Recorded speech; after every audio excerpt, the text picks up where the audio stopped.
Mbak Melina Susilowati. Selamat sore Mbak Melina. Sore Mbak Yunita, Gimana kabarnya? luar biasa Luar biasa. sore ini. Tetap semangat ya walaupun kita sudah sore, Iya, tapi selalu masih semangat full ya, Mbak. energi ya. Iya, sudah siap kan ya Mbak Melina Mas Agung menjawab pertanyaan dari kawan pajak kita pada sore hari ini? Insya Allah. Jadi Mbak Melina Mas Agung, antusiasme dari kawan pajak kita ini sangat tinggi Mbak. Dibuktikan dengan bahkan dari awal bulan November 2023 itu sudah banyak kawan pajak yang menanyakan terkait PPN DTP atas PPN DTP atas DPP 2 miliar ya yang dikeluarkan oleh pemerintah. Namun baru pada tanggal 21 November 2023 aturan ini disahkan oleh pemerintah dan merupakan dasar dari jawaban atas pertanyaan-pertanyaan kawan pajak ya. Baiklah kawan pajak, untuk mempersingkat waktu, kita akan mulai menanyakan tentang PMK 120 tahun 2023. Akan tetapi kawan pajak saya ingatkan sekali lagi untuk mengikuti acara ini sampai akhir acara, karena nanti di akhir acara kita akan mengumumkan 3 orang pemenang yang berhasil atau beruntung mungkin ya untuk mengikuti mini quiz kita terkait PMK 120 tahun 2023. Langsung saja Mas Agung, untuk pertanyaan pembuka Mas Agung. Apa sih Mas Agung yang menjadi latar belakang dari lahirnya PMK 120 tahun 2023 ini? Latar belakang lahirnya PMK 120 tahun 2023 ini adalah tujuan untuk mendukung pertumbuhan ekonomi nasional di tengah ketidakpastian ekonomi global. Karena seperti yang kita ketahui sendiri, industri perumahan itu termasuk salah satu industri yang sangat vital dalam menopang pendapatan domestik bruto atau PDB. Industri perumahan itu menopang hampir 10-16% pendapatan domestik bruto. Oleh karena itu, PMK 120 tahun 2023 ini merupakan wujud nyata dukungan pemerintah terhadap industri perumahan nasional. Yang kedua, dengan adanya PPN ditanggung pemerintah ini, tujuannya adalah untuk meningkatkan daya beli masyarakat. Karena dengan adanya PPN ditanggung pemerintah, otomatis harga rumah akan menjadi lebih murah, sehingga kemampuan masyarakat untuk membeli rumah, terutama masyarakat berpenghasilan rendah, itu akan semakin meningkat.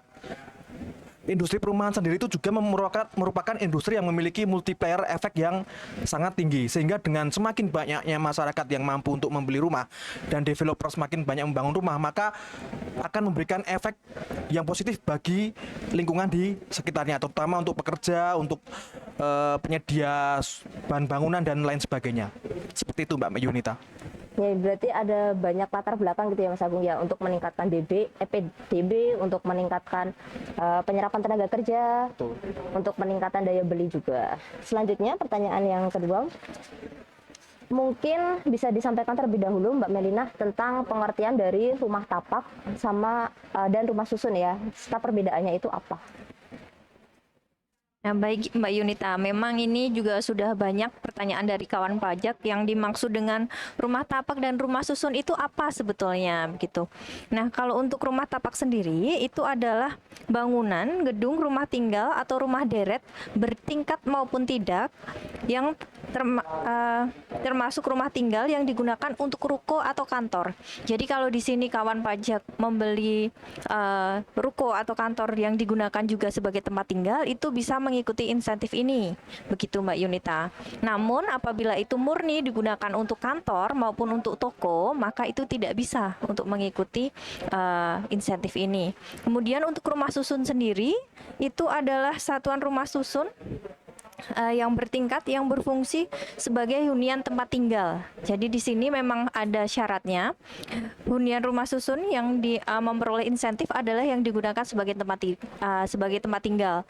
Yang termasuk rumah susun sendiri yaitu apartemen, juga rumah susun yang sederhana begitu. Jadi kalau rumah tapak itu termasuk rumah kantor dan rumah toko juga ya Mbak ya? Betul. Tapi kalau rumah susun hanya untuk hunian aja. Ya. Selanjutnya untuk PPN yang ditanggung pemerintah itu yang penyerahannya seperti apa Mas Agung? PPN yang ditanggung pemerintah sesuai dengan PMK 120 tahun 2023 ini adalah PPN atas penyerahan rumah yang terjadi pada saat ditandatanganinya akta jual beli atau ditandatanganinya perjanjian pengikatan jual beli lunas di hadapan notaris. Dan disertai dengan penyerahan hak secara nyata untuk menghuni atau menempati rumah baru tersebut yang tentunya dibuktikan dengan adanya BAST, yaitu berita acara serah terima yang dilakukan sejak tanggal 1 November 2023 sampai dengan tanggal 31 Desember 2024. Jadi PPN yang ditanggung pemerintah ini adalah untuk masa pajak November 2023 dan Desember 2023 saja untuk tahun anggaran 2023. Kemudian muncul pertanyaan, kok hanya 2 bulan?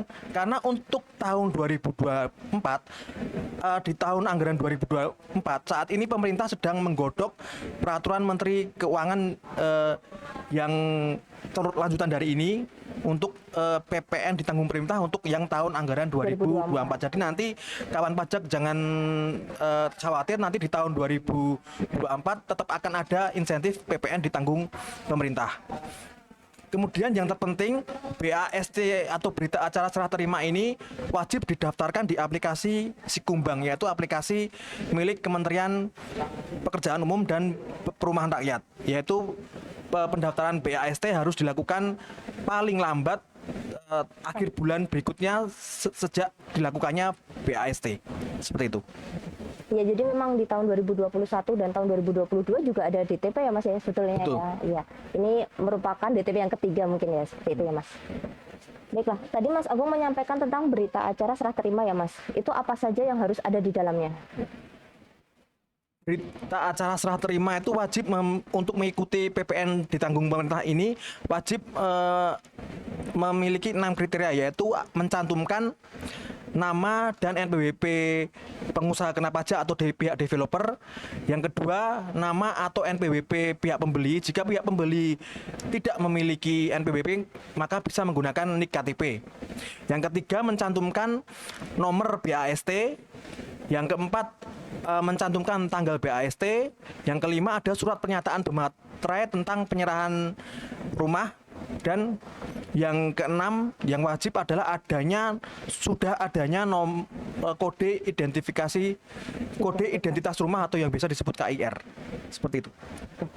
Selanjutnya ke Mbak Melina mungkin ya. Kalau persyaratan untuk insentif DTP ini apa saja Mbak Melina? Mungkin bisa disampaikan? Ya, persyaratannya untuk insentif PPN DTP ini yang pertama adalah harga jual dari rumah susun maupun rumah tapak itu maksimal atau paling banyak adalah 5 miliar. Dan nanti untuk PPN DTP-nya dikenakan atas nilainya yang 2 miliar Mbak Yunita, begitu. Kemudian yang syarat kedua adalah rumah tersebut merupakan rumah tapak atau satuan rusun yang baru dan diserahkan dalam kondisi siap huni, begitu. Nah, kriteria rumah baru itu apa? Kriteria rumah baru itu yang pertama adalah dia sudah mendapatkan identitas rumah atau identitas objek yang didaftarkan di aplikasi Sikumbang. Kemudian juga syarat kedua adalah pertama kali diserahkan oleh PKP yang melakukan pembangunan dan belum pernah dilakukan pindah tangan, begitu. Jadi memang ini harus dibangun, kemudian diserahkan langsung dan belum pernah dipindah tangankan dalam gitu. waktu 1 tahun gitu. Betul. Tadi Mbak Melina dan Mas Agung juga sempat menyampaikan tentang kode identitas rumah ya Mbak. Itu bagaimana kita memperolehnya Mbak? Ya, jadi kode identitas rumah itu didapatkan dari aplikasi Kementerian PUPR, Mbak Yunita, di aplikasi yang namanya Sikumbang. Jadi nanti dari pihak developer ataupun pihak yang melakukan pembangunan itu wajib registrasi terlebih dahulu di aplikasi Sikumbang, kemudian mendaftarkan objeknya untuk mendapatkan kode identitas rumah di situ. Jadi yang mendaftarkan developernya ya Mbak? Betul. Mengingatkan kawan pajak, misalkan ada kawan pajak yang ingin bertanya, bisa dituliskan di kolom komentar, nanti akan kita sampaikan kepada narasumber untuk dijawab. Selanjutnya ya Mas Agung ya, apabila nih Mas Agung, ada kawan pajak atau saya membeli rumah dengan cara mencicil angsuran, itu bagaimana prosesnya Mas? Atau saya bisa dapat juga nggak ini PMK 120 ini? Rumah yang dibeli dengan cara dicicil bisa mengikuti program PPN ditanggung pemerintah ini, asalkan pembayaran cicilan atau pembayaran uang muka itu paling cepat dilaksanakan pada tanggal 1 September 2023. Jadi pembayaran yang dilakukan setelah tanggal 1 September 2023 itu bisa mengikuti PPN DTP ini, asalkan BAST-nya tanggal 1 November 2023 sampai dengan tanggal 31 Desember 2024. Apabila kawan pajak telah membayar cicilan atau membayar uang muka sebelum tanggal 1 September 2023, maka mohon maaf tidak bisa mengikuti program PPN DTP ini. Jadi untuk pembayaran yang dilakukan paling cepat 1 September 2023 intinya bisa mengikuti PPN DTP ini, dan masa pajak yang PPN-nya ditanggung adalah untuk masa pajak November 2023 dan masa pajak Desember 2023. Oke, berarti jelas ya. Kalau misalkan saya ngangsurnya mulainya di Agustus, 1 Agustus itu udah nggak bisa ikut ya Mas ya? Ya, tidak bisa ikut. Selanjutnya Mbak Melina, kan tadi sempat disampaikan sama Mas Agu terkait PMK 103 tahun 2021 dan PMK 6 tahun 2022, yaitu tentang DTP tahun anggaran 2021 dan 2022. Apabila saya sudah mengikuti PMK tersebut, apakah saya bisa mengikuti lagi Mbak di tahun 2023 ini? Nah, jika kawan pajak di sini ada yang sudah pernah mengikuti insentif PMK 103 2021 dan PMK 6 2022, itu masih boleh untuk mengikuti insentif yang tahun ini ya Mbak Yunita. Tetapi ya perlu diingat bahwa pembayaran uang mukanya untuk yang objeknya ini harus dimulai dari September atau setelahnya. Kemudian juga untuk insentif ini hanya dapat dimanfaatkan untuk satu objek saja. Hanya satu NIK untuk satu rumah susun ataupun satu rumah tapak begitu. Nah, tetapi untuk kawan pajak yang mungkin kemarin sudah mengikuti PMK 60, yaitu tentang batasan rumah umum, pondok boro, asrama mahasiswa dan pelajar, serta rumah pekerja yang dibebaskan dari pengenaan PPN, sekarang sudah tidak bisa mengikuti PMK 120 2023 ini. Jadi khusus yang peserta PMK 60 2023 itu tidak bisa ikut yang PMK ini ya Mbak Yunita. Tapi kalau untuk yang peserta PMK 103 dan juga 6 itu masih bisa. Berarti kalau yang nggak bisa itu yang kalau ikut PMK 60 tahun 2023 ya Mbak, tentang batasan rumah umum, pondok boro, asrama mahasiswa dan pelajar, serta rumah pekerja yang dibebaskan dari pengenaan PPN-nya. Hanya itu aja ya? Iya, betul. Selanjutnya untuk faktur pajaknya nih Mas Agung. Faktur pajak ini penting ya kawan pajak ya, diterbitkan oleh pengembang dan penting bagi pembeli untuk mengetahuinya. Kalau faktur pajaknya itu seperti apa Mas? Kita membuatnya kan faktur pajak itu ada kodenya dari 01 sampai 09 ya. Itu aturannya seperti apa? Jadi program PPN DTP sesuai dengan PMK ini, PPN ditanggung pemerintah itu ada 2 tarif, yaitu yang ditanggung pemerintah 100% dan yang ditanggung pemerintah 50%. Nah, cara membedakannya gimana? Itu dilihat dari tanggal BAST-nya. Untuk tanggal BAST 1 November 2023 sampai dengan 30 Juni 2024, maka itu masuk ke periode 1 PPN DTP 100% ditanggung oleh pemerintah. Sedangkan untuk BAST tanggal 1 Juli 2024 sampai dengan tanggal 31 Desember 2024, maka PPN DTP yang ditanggung pemerintah hanya 50%. Jadi contohnya, apabila kawan pajak mengikuti PPN DTP yang periode pertama, yaitu BAST 1 November 2023 sampai dengan 30 Juni 2024, untuk rumah dengan harga di bawah 2 miliar, maka kawan pajak bisa menerbitkan 2 faktur dengan kode 07.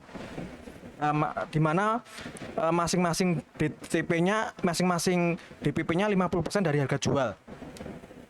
Sedangkan untuk yang harga di atas 2 miliar itu 2 faktur dengan kode 07 dan 1 faktur dengan kode 01, di mana untuk bagian harga yang lebih dari 2 miliar yang PPN-nya tidak ditanggung oleh pemerintah, maka DPP-nya senilai selisih harga dengan yang 2 miliar. Tanggung. Kemudian apabila kawan pajak mengikuti yang PPN DTP periode kedua di mana BAST diserahkan tanggal 1 Juli 2024 sampai dengan 31 Desember 2024, maka untuk rumah dengan harga sampai dengan 2 miliar, kawan pajak bisa menerbitkan dua buah faktur. Yang satu faktur dengan kode 01 di mana DPP-nya adalah 50% dari harga jual yang PPN-nya tidak ditanggung pemerintah, dan yang kedua satu buah faktur dengan kode 07 yang PPN-nya ditanggung pemerintah dengan DPP-nya adalah 50% dari harga jual sampai dengan 2 miliar. Sedangkan untuk rumah yang harganya di atas 2 miliar, maka kawan pajak bisa menerbitkan 3 faktur. Yaitu tadi yang satu faktur dengan kode 01 yang DPP-nya 50% dari harga jual sampai dengan 2 miliar yang PPN-nya tidak ditanggung pemerintah. Yang kedua, satu buah faktur dengan kode 07 dengan DPP sebesar 50% dari harga jual sampai dengan 50% yang PPN-nya ditanggung pemerintah. Dan yang ketiga adalah satu buah faktur dengan kode 01 yang DPP PPN-nya adalah selisih antara harga dengan 2 miliar yang PPN-nya tidak ditanggung oleh pemerintah, seperti itu. Jadi pada dasarnya untuk harga rumah sampai dengan 2 miliar, maka kawan pajak cukup menerbitkan 2 macam faktur. Sedangkan untuk harga 2 miliar sampai dengan 5 miliar, maka kawan pajak wajib menerbitkan 3 buah faktur. Ya. Seperti itu. Tapi kenapa ini ya Mas? Kenapa fakturnya itu DPP-nya harus dikalikan 50% ya Mas? Ya. Kenapa DPP-nya harus dikalikan 50% dan kenapa kawan pajak wajib menerbitkan 2 buah faktur? Karena untuk mengantisipasi apabila tanggal BAST-nya meleset. Sebagai contoh, misalkan kawan pajak berencana untuk menyerahkan BAST di tanggal 29 Juni 2023, itu kan masuk ke periode pertama. Iya. Ya, jadi PPN-nya ditanggung pemerintah 100%. Iya. Tapi ternyata Mundur. sampai dengan Juni BAST-nya itu belum selesai dan molor ke bulan Juli, otomatis kan kawan Cuma pajak 50% ya. hanya mengikuti program PPN DTP dengan PPN DTP yang ditanggung 50% saja. Makanya nanti kawan pajak cukup untuk melakukan penggantian faktur 1 kali saja. Makanya itu kenapa fakturnya dibuat 2 itu seperti itu. Biar nanti apabila ada BAST yang meleset, kawan pajak cukup melakukan penggantian faktur. Satu faktur aja ya. Ya, untuk mengubah kode 07 menjadi kode 01. Oke, cukup jelas ya kawan pajak ya. Sepertinya ada pertanyaan dari kawan pajak atas nama @ajarwinarah. Mau tanya, apa yang harus dilakukan pembeli rumah agar bisa mendapatkan fasilitas? Ini Mas Agung atau Mbak Melina mungkin yang mau menjawab.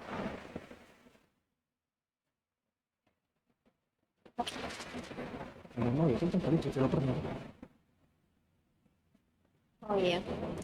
Untuk pertanyaannya, apa yang harus dilakukan pembeli rumah agar bisa mendapatkan fasilitas? Pastinya harus ditanyakan dulu ke developernya, kawan pajak, karena di sini memang yang berperan utama nanti akan wewenangnya ada di developernya, karena developer inilah yang nanti harus mendaftarkan objek pada aplikasi Sikumbang, juga mendaftarkan BAST, dan juga menjamin bahwa BAST itu akan selesai tepat waktu dan juga pembangunannya akan tepat waktu begitu.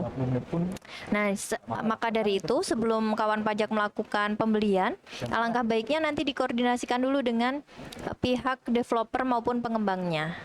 Gitu. Mas Agung mau menambah. Ya, izin menambahkan. Untuk bagi pembeli apabila ingin memanfaatkan fasilitas PPN DTP ini seperti yang dikatakan Mbak Melina tadi, bisa menghubungi pihak developernya, karena untuk pemungutan PPN kan menjadi kewajiban dari pihak developer. Asalkan rumah yang kawan pajak beli itu memenuhi kriteria PMK ini, maka kawan pajak bisa memanfaatkan fasilitas PPN DTP ini.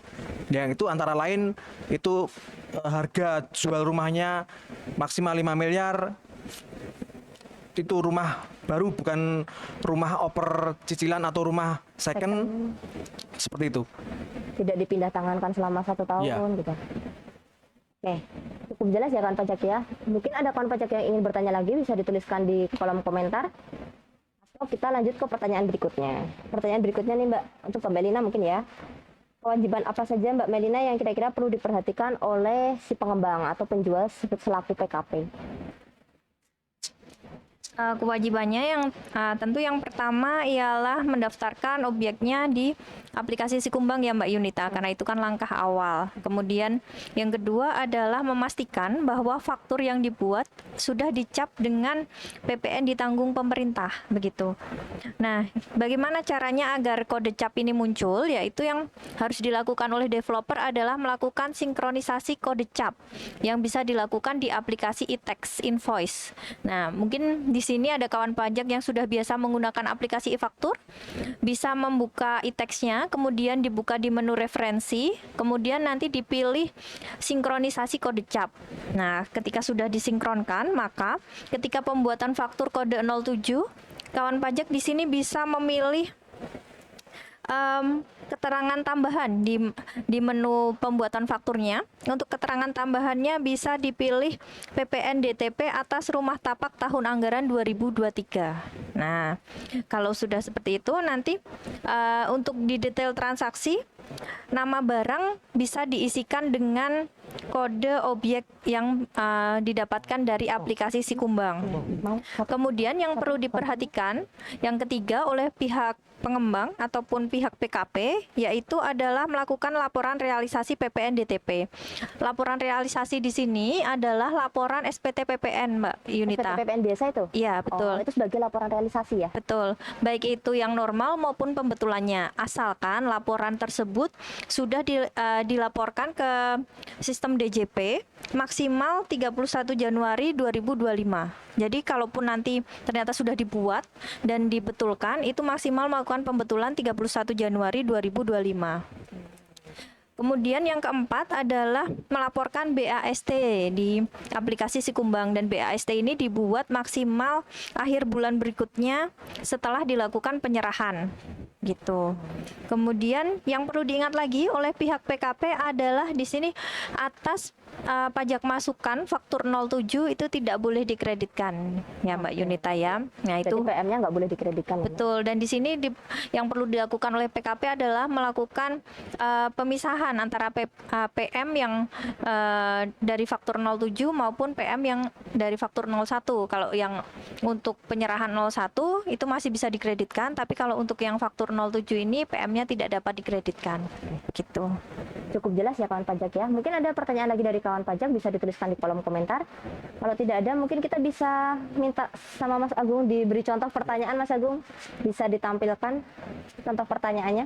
Untuk soal. Contoh soalnya, iya, contoh kasus ya mungkin ya.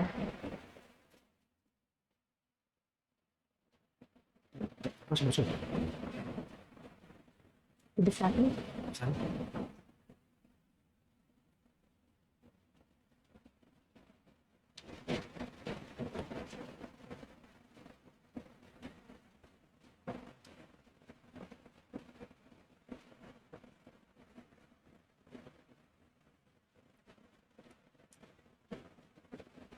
Ya, di contohnya ibu. Kalian yang bawah.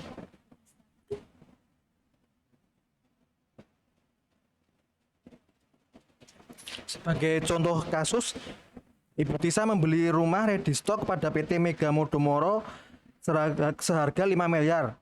Dibayar 5 kali mulai bulan November 2023 sampai dengan Maret 2024. Rumah tersebut diserah terimakan pada bulan Maret 2024. Karena rumah diserah terimakan pada bulan Maret 2024, maka Ibu Tisa bisa mengikuti program PPN DTP ini dengan tarif 100% ditanggung oleh pemerintah PPN-nya. Karena BAST-nya bulan Maret 2024 lah. Penerbitan fakturnya seperti apa? Nah, untuk harga sampai dengan 2 miliar, yaitu harga yang PPN-nya full ditanggung oleh pemerintah, maka pihak developer yaitu PT Mega Modomoro bisa menerbitkan 2 buah faktur dengan kode faktur 07, di mana masing-masing DPP-nya adalah 1 miliar. Angka 1 miliar itu didapat dari 50% kali 2 miliar. Nah, itu untuk PPN DTP ditanggung pemerintah sampai dengan harga 2 miliar. Sedangkan untuk yang 3 miliar, karena tidak mendapat insentif PPN ditanggung pemerintah, pihak developer PT Mega Modomoro membuat satu buah faktur dengan kode 01, yaitu dengan DPP sebesar 3 miliar. Nah, atas pembayaran angsuran di bulan November dan Desember, maka itu akan PPN-nya ditanggung oleh pemerintah. Sedangkan yang bulan Januari, Februari, dan Maret 2024 tidak ditanggung pemerintah. Ini kita asumsinya posisi sampai saat ini baru adanya PMK 120 ya. Nanti apabila di tahun 2024 ada PMK yang baru, mungkin yang Januari, Februari, Maret juga bisa mendapatkan PPN DTP. Harapannya seperti itu. Harapannya seperti itu. Dan untuk pelaporannya ya Mas, jangan lupa. Ya, untuk pelaporannya jangan lupa dilaporkan di SPT Masa PPN. Mungkin Mbak Mena mau menambahkan? Ya, jadi kalau kita melihat kasus seperti ini, yang perlu kita lihat yang pertama adalah kapan pembayaran itu dimulai. Nah, kalau melihat dari kasus ini kan dimulai di bulan November. Nah, ini karena sudah setelah September 2023, ini boleh memanfaatkan begitu kawan pajak. Nah, nanti perlu kawan pajak pastikan kapan saat mulai pembayaran tersebut. Kalau sudah mulai dari sebelum September ya tidak bisa memanfaatkan insentif ini, tapi kalau sudah setelah itu bisa gitu. Nah, untuk DTP sendiri ini nanti yang akan membuat adalah PKP-nya, maka wajib dipastikan maupun dari kawan pajak di sini kalau posisinya sebagai pembeli adalah memastikan isian fakturnya sudah sesuai dengan ketentuan ini. Mungkin bisa untuk sebagai double cross check ya Mas Agung di sini ya, supaya nanti apabila ada kesalahan pengisian bisa segera dibetulkan, karena ini juga akan mempengaruhi mengenai validitas penggunaan ataupun pemanfaatan DTP-nya gitu. Ya, dan ini Mas Agung, tadi jangan lupa untuk melaporkan BAST-nya di Sikumbang paling lambat 1 bulan setelah penyerahan ya. Jadi 1 bulan setelah Maret 2024 yaitu akhir April 2024. Ya, jangan lupa untuk melaporkan BAST di aplikasi Sikumbang, alamatnya sikumbang.tapra.go.id. Nah, sikumbang.tapra.go.id. Mungkin ada tambahan lagi dari Mbak Melina atau Mas Agung? Atau mungkin ada pertanyaan lagi dari kawan pajak? Cukup ya materinya ya? Cukup ya? Ya. Karena materi dirasa sudah cukup untuk disampaikan, selanjutnya kita akan melakukan pengundian pemenang. 3 orang pemenang masing-masing mendapatkan e-wallet sebesar 100.000, bisa diundi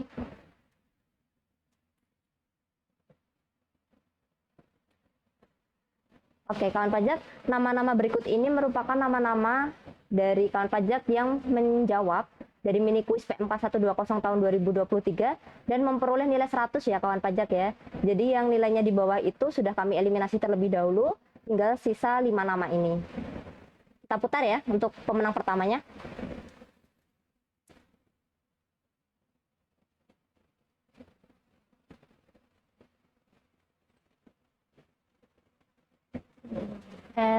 Wilmona ya. Oh, Wilma 85. Selamat kepada Mbak ya ini, Mbak Wilma 85.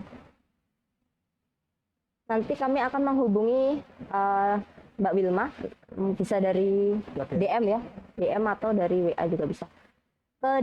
Pemenang kedua yaitu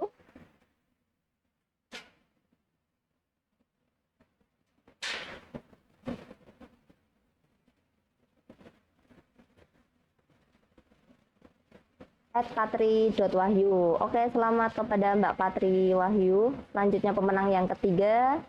Sisa satu lagi.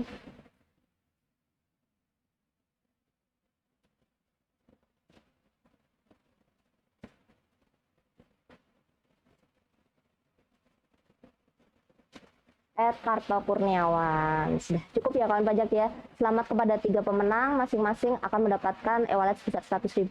Kami akan menghubungi kawan pajak dari DM atau mungkin nomor yang telah dilampirkan. Dan bagi kawan pajak yang belum beruntung, jangan bersedih hati. Kita akan mengadakan mini quiz lagi, mungkin ya di episode berikutnya ya Mbak Melina, Mas Agung ya. Dan selanjutnya mungkin cukup sekian, ada tambahan lagi? Cukup sekian kawan pajak Mofaros Live pada sore hari ini. Semoga bisa menjadi penambah ilmu untuk kita semua, menjadi amal ibadah untuk kita semua, bisa kita aplikasikan di kehidupan kita.